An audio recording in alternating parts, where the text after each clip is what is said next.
Bismillah wassalatu wassalamu ala Rasulillah wa ala alihi wa sahbihi wa barik wa sallim wa man tabi'ahum bi ihsan ila yaumil alhamdulillah.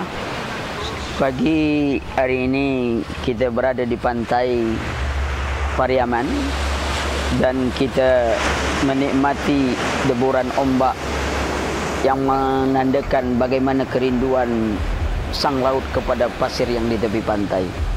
Kita lihat dalam deburan ombak ada pelajaran yang besar bagi kita.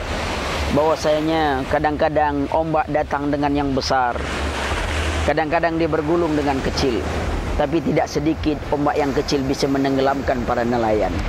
Begitulah kehidupan. Kadang-kadang orang dengan fitnah yang kecil justru dia dapat dikalahkan, tapi ketika dengan batu yang besar dia tidak jatuh.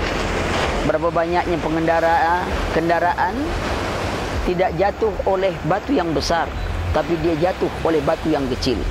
Itu sebuah gambaran bagaimana Allah menunjukkan kepada kita laut yang kita lihat tenang di tengah lautan begitu tenang, tapi sampai di tepinya ternyata dia memecah deburan ombak yang begitu besar. Kita lihat juga manusia banyak yang kita lihat tenang, tapi dalam ketenangan jiwanya mungkin banyak yang bergolak di dalam dadanya dan suatu saat itu akan keluar. Maka itu perkataan yang bisa kita keluarkan sebelum kita keluarkan dia milik kita, tapi setelah kita keluarkan sesungguhnya dialah yang menguasai kita. Maka berhati-hatilah dalam berbicara, terutama bicara tentang Allah Subhanahu wa taala. Deburan ombak tidak ada kaitannya dengan pantai laut selatan. Deburan ombak tidak ada kaitannya dengan jin dan syaitan. Tapi deburan ombak sesungguhnya dia berjalan dengan kekuasaan Allah Subhanahu wa taala. Kalau kita lihat di sudut sana ada pulau yang disebut angsa dua.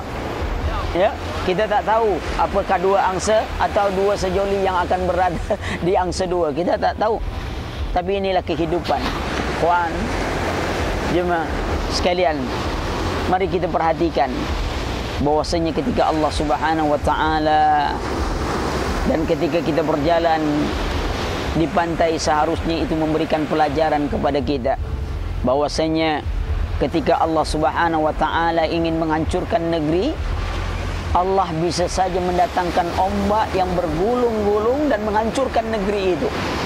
Tapi sebagian tempat tidak dihancurkan oleh ombak. Daerah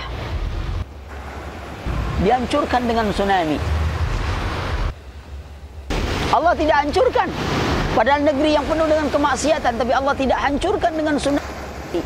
Tapi dihancurkan dengan tsunami. Itu bukan berarti Allah sayang kepada orang-orang yang melakukan maksiat di pantai.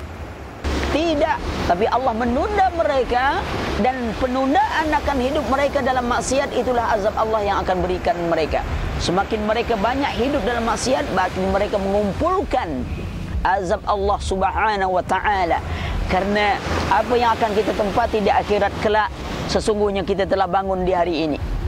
Siapa yang menjalani hidupnya dengan ketaatan pada Allah Subhanahu wa taala, berarti dia membangun istana kebahagiaan di kehidupan akhirat. Tapi siapa menjalani kehidupan dengan maksiat kepada Allah, berarti dia telah membangun istana penderitaan di kehidupannya kelak. Maka kita gunakan hari yang lalu adalah qadar Allah yang telah kita jalani.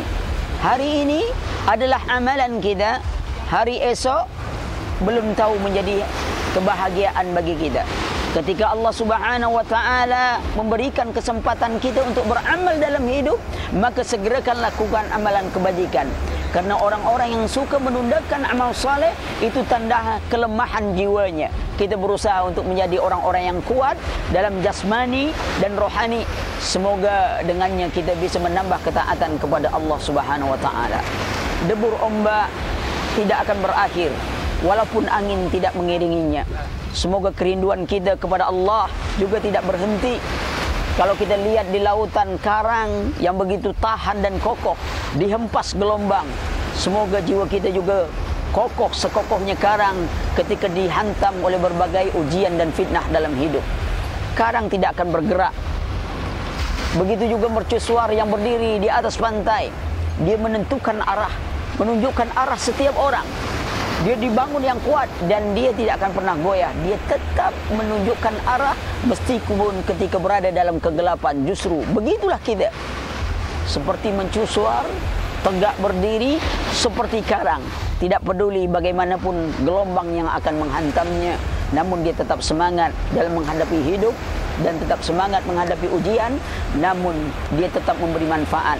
Seperti ombak yang memberi manfaat. Terkadang dia mengantarkan ikan-ikan, terkadang dia mengantarkan nelayan ke lautan yang apabila tidak ada angin dia bisa bermain dengan gelombang. Sungguh manusia hidup dengan ujiannya seperti orang yang bermain gelombang. Para selancar ketika mereka sudah pandai berenang lalu belajar selancar, dia bermain gelombang. Semakin ahli selancar, semakin ahli dia bermain gelombang, makin gelombang itu makin nikmat. Begitulah kesabaran setiap orang. Apabila dia sabar seperti orang bermain selancar, semakin kuat kesabarannya, dia menghadapi ujian semakin nikmat rasanya. Karena setiap ujian meningkatkan iman seseorang. Semoga kita bisa menambah keimanan kita, meningkatkan keimanan kita ketika kita menghadapi ujian yang diberikan oleh Allah Subhanahu wa taala. Subhanakallahumma wa bihamdika asyhadu an la ilaha illa anta astaghfiruka wa atubu ilaik. Assalamualaikum warahmatullahi wabarakatuh.